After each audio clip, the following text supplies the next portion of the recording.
Opposition کی بارات، نکاح اور ولیمہ۔ سیاسی ابرآلود موسم میں مرشد کے خلاف اپوزیشن تحریک عدم اعتماد کا سوال کھڑا کر دے، ایسے میں ڈاکٹر عامر لیاقت تیسری یا چوتھی بار رشتہ ازدواج میں منسلک ہو جائیں اور پہلی پارٹیاں روتی رہ جائیں تو مرشد کا اپنے مرید کو مبارکباد دینا تو بنتا ہے، مگر مرشد کی یہ منطق ہماری عقل کو آج تک چھو نہیں پائی کہ وہ نہ تو کبھی کسی مرحوم عزیز دوست، قریبی ساتھی کی نماز جنازہ میں پرسہ دینے گئے اور نہ ہی انہیں اپنے تحریک انصاف کے دیرینہ کارکن کے مرنے جینے کی خبر گیری کرتے دیکھا۔ وہ کسی کے ہاں اظہار افسوس یا ہمدردی کرنے بھی نہیں جاتے۔ دہشت گردی کے خلاف جنگ میں درجنوں جوان پولیس اہلکار شہید ہو گئے اور مرشد کے اقتدار کو بچانے کی خاطر تحریک لبیک کے دھرنوں احتجاجوں میں پولیس اہلکاروں نے جانیں قربان کر دیں۔ ان شہداء کے لواحقین اور یتیم بچوں کو مالی امداد ملی، نہ ہی ان کے مستقبل کا کوئی تحفظ کیا گیا، محض چند سطری تعزیتی پیغامات، ٹویٹس کے سوا۔ وہ کبھی ان شہداء کے لواحقین کا حوصلہ بڑھانے ان کے گھروں میں بھی نہیں جاتے۔ مرشد شادی بیاہ کی تقاریب میں جانا بھی پسند نہیں کرتے، تو ایسے ابرآلود موسم میں ڈاکٹر عامر لیاقت ہی وہ واحد خوش قسمت خادم خاص نکلے جنہیں مرشد نے شادیوں کی ہیٹرک مکمل کرنے پر خود فون کر کے مبارکباد پیش کی۔ ایک ہمارے شیخو بابا ہیں کہ کنواروں کی فہرست میں پہلے نمبر پر کھڑے ہیں، پارلیمنٹ اور زندگی سے تن تنہا لڑ رہے ہیں۔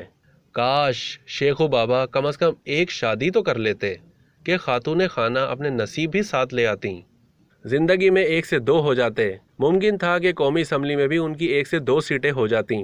ویسے بھی قلم دوات کے بغیر اچھی نہیں لگتی، اللہ کی حکمت اللہ ہی جانے۔ ڈاکٹر موصوف کو خوشی کے ان لمحات میں باضابطہ طور پر تیسری بار مبارکباد دینا تو بنتا ہے۔ یہ وہی ماہر ڈاکٹر ہیں جو ماضی قریب میں کہتے تھے ہم آئے نہیں لائے گئے ہیں، اور مرشد کی جدائی، بے وفائی کا رونا روتے تنہائی میں آنسو بہاتے تھے۔ کیسے نصیب پائے ہیں کہ مرشد کی مبارکباد بطور سلامی وصول پا کر خوشی سے نہال ہو رہے ہیں۔ یقیناً انہوں نے اس موقع پر یہ گانا بھی گنگنایا ہوگا، دل کے قریب لایا دل کے نصیب رے تو آیا رے، اور جواباً مرشد نے یہی کہا ہوگا کہ جب کوئی بات بگڑ جائے، جب کوئی مشکل پڑ جائے، تم دینا ساتھ میرا او ہم نواں۔ شادیوں کی سیزن میں تحریک عدم اعتماد کی گرم سرد ہوائیں جھگڑ بن کر گرد اڑا رہی ہیں۔ دیکھنا یہ ہے کہ اپوزیشن کی تقریب ولیمہ میں ڈاکٹر موصوف خود تشریف لاتے ہیں یا پھر لائے جاتے ہیں۔ مرشد مرید کا یہ ہنی مون کتنے دن چلے گا؟ یہاں سے وچولن کا کردار ختم ہوا، ولیمے کی تیاری زور و شور سے جاری ہے۔ عموماً خوشی کے ایسے موقعوں پر شریکہ بھڑک اٹھتا ہے، وہ اس تاڑ میں رہتا ہے کہ کب موقع ملے اور اگلے پچھلے شکووں کا حساب پورا کرے۔ چودھری برادران بھی یہی کر رہے ہیں۔ چھوٹے میاں 14 سال بعد سب سے بڑے کھلاڑی آصف علی زرداری اور بڑے مولانا صاحب کی چھتر چھاؤں میں چودھری شجاعت حسین کی قدم پوسی عیادت کو گئے۔ انہیں بڑے میاں صاحب کے عیادت نامے کے ساتھ ولیمے میں شرکت کا دعوت نامہ بھی پیش کیا۔ یہ چودھری خاندان کی شان ہے کہ وہ گھر آئے مہمان کو کبھی نہ نہیں کہتے۔ اپنی خاندانی روایات کو نبھانا انہیں خوب اچھی طرح آتا ہے۔ عموماً دیکھا گیا ہے کہ جب 2 خاندانوں کے درمیان صلح صفائی کا مرحلہ آتا ہے تو بڑے دلائل کے ساتھ ایک دوسرے کی طرف مائل ہو جاتے ہیں، تو درمیان میں نوجوان بھی اپنا رد عمل ظاہر کرتے ہیں۔ مونس الہی ایک پڑھے لکھے سلجھے نوجوان سیاستدان ہیں جو اپنے والد پرویز الہی کا عکس اور ان کی تربیت میں چودھری شجاعت حسین کا کردار نمایاں نظر آتا ہے۔ مونس الہی جو اشارہ بڑوں کی بیٹھک میں احترام نہ کر سکے، وہ مرشد کے سامنے عالمی سیمینار میں برملا کر دیا کہ وزیر اعظم تگڑے ہو کر پی ٹی آئی والوں سے کہہ دیں گھبرانا نہیں۔